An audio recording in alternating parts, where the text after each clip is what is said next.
Staying with security matters, President Bola Tinubu has thrown his weight behind state policing, noting that the creation of a decentralized force has become necessary more than ever. Tinubu made the remarks while receiving a delegation of prominent Katsina citizens led by Governor Diko Rada at the presidential villa in Abuja. The president also directed security agencies to review operations in Katsina following a surge in banditry and announced plans to deploy advanced military hardware and surveillance equipment. The engagement comes following the deadly attacks, including the killing of worshippers in Nguwa, Mantao, and the burning of homes in surrounding villages by bandits, a situation that has deepened public concern over the safety and security of residents. There's more in this report. Tinubu has met with key stakeholders from Katsina State to address the worsening insecurity situation across the region. The meeting held recently at the presidential villa in Abuja focused on finding lasting solutions to the surge in violent attacks, including killings and abductions that have left communities in fear. We wish to draw urgent attention to the recent surge of insecurity in some parts of our state. We particularly refer to the tragic incident in Ungwar Mantau village in Malumfashi local government, which claimed the lives of 25 innocent lives.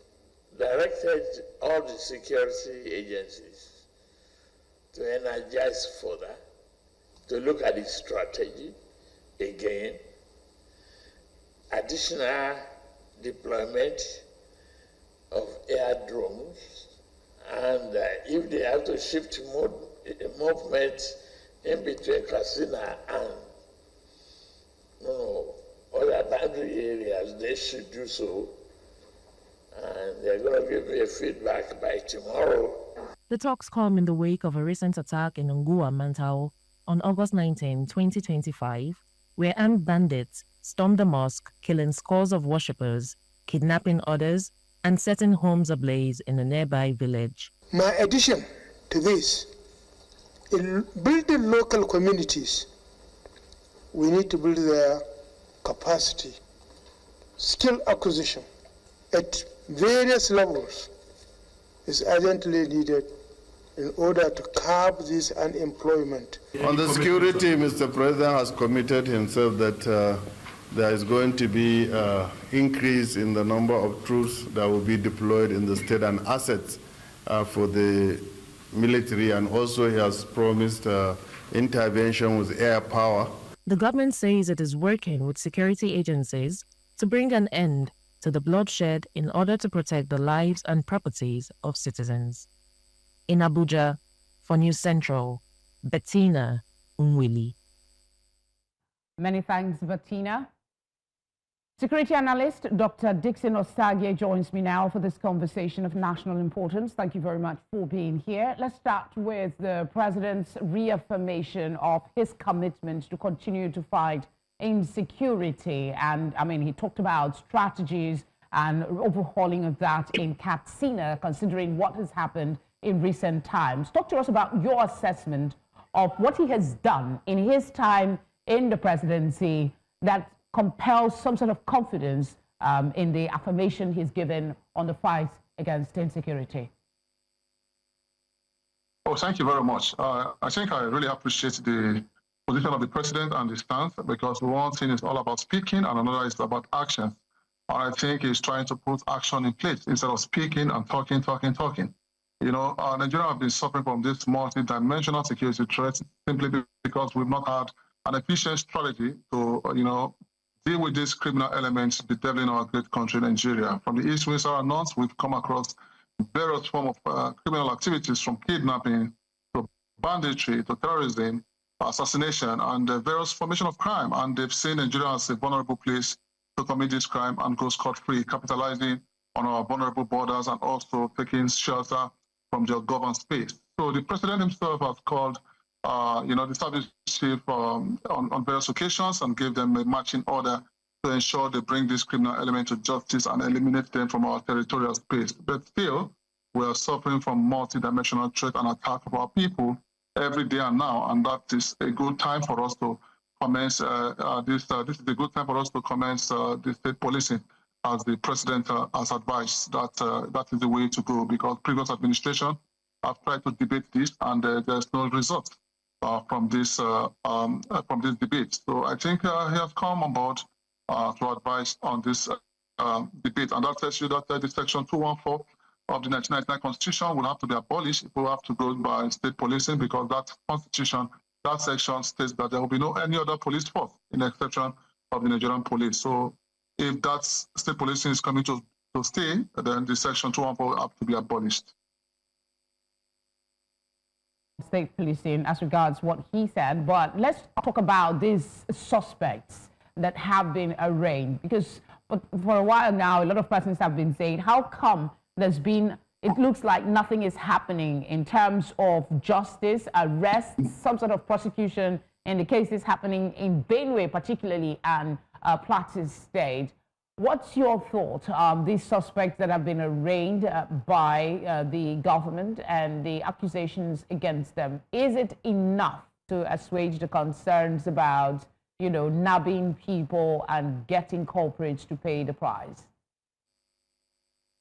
Well, it's so sad, and I will tell you that my country, Nigeria, has paid a lot of us, and it's very disturbing to see a country like Nigeria forgiving or pardoning criminal elements, terrorists, labeling them as repentant terrorists, labeling them as those who have laid down their arms. And this is also an avenue for futuristic criminals to capitalize on this, these tactics of the Nigerian government.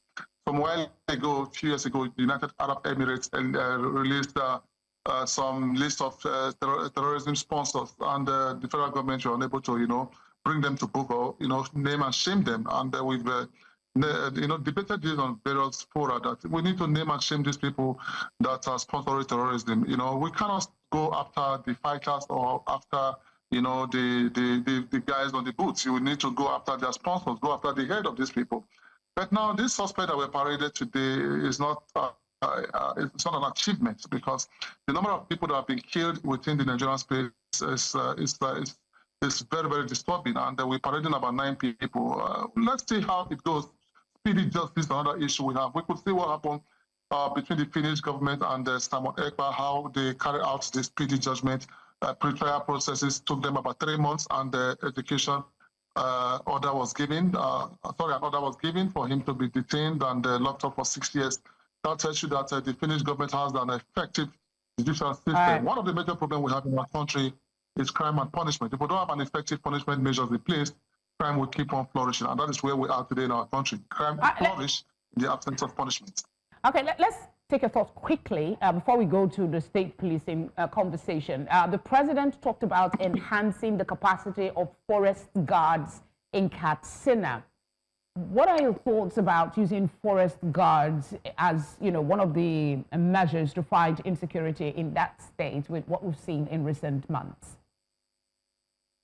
All right, the president needs to be well advised that when it comes to security management, 3 factors are responsible, not just human factors. Bringing the forest guards are human factors. What about the technological approach? I overheard the president talking about drones. That's fine. That's technological approach. Because the whole essence of security is not for you to send your officers and men to be killed like chicken.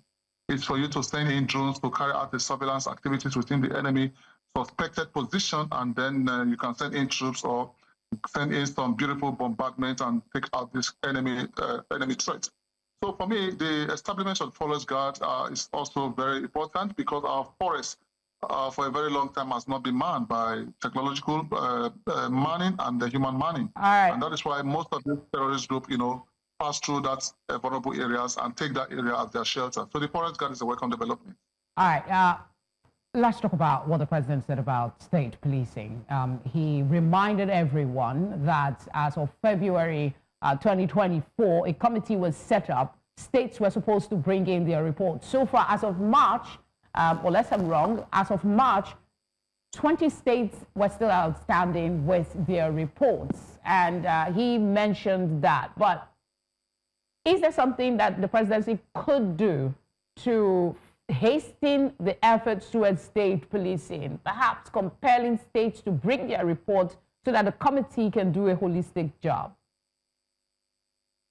Well, most of the countries in the world operating a federal system of government, applied state policing, and that's why they are able to respond to crime with speed and momentum. Americans practices state policing, India, Canada, and Australia, with other countries in the world. So I don't think Nigerians should be, looking away from that that possibility of having state policing, but we have to also look at the argument in favor of state policing and also the concerns. The argument in favor of state policing for me, as a security consultant, why I call for state policing is in the area of response to criminal activities, because we are only being reactionary in our own country, whereby criminals go carry out their criminal activities, kill everybody, and go back home safely.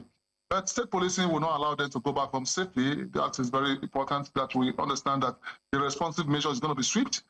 That is one, and also we're going to have a form of deterrence, in place that these guys will know that there's going to be an effective deterrence, because presently we are practicing a centralized policing system where the order flow from Abuja decimates into into 36 states of the country, and that is very slow, and also stops a quick response. So we'll have state policing.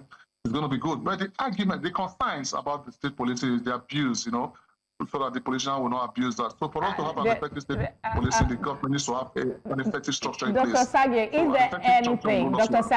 is there anything that doesn't have a downside? I mean, we have a situation, and some of the suggestions we put forward is that state policing will help to ameliorate some of our challenges, and the president is saying he's working towards that. However, I want to know your quick thoughts on people who say that the way that the state policing is being talked about doesn't seem like much work is being put in, because the president is making this statement about creating state police at a gathering where delegates just came to pay a courtesy visit. It was not a deliberate act, perhaps, to say, we've done this, and this is where we are at, and this is what we plan to do. So is there perhaps a more strategic way that the president should go about talking about his plans for state police? Yeah, fantastic. There is a fantastic question. I think the president just, lets it out today to most of these elders from our various communities. But that is not the proper way to address this situation. It's just like a joke, But for me, I think for us to have an effective strategy in place, first of all, the 36 states of the country needs to send him an assessment, carry out a crime mapping analysis of all their states. For example, Lagos State will engage some security professionals to carry out crime mapping analysis of Lagos State, put it together, and also advise the government of Nigeria on what to do in this area, ascertain most of the crime-prone area, because some places in Nigeria are safe. So for us to establish state policing, first of all, there should be an assessment of all the states. The funding is also important. Some states might not be able to fund it. So for me, it should be able to speak with everybody, call all the state governors together, and also deliberate on it before, letting it out that we're going to have state policing system. Dr. Sage, thank you very much for speaking with us. We appreciate your time. Thank you for having me. Good night.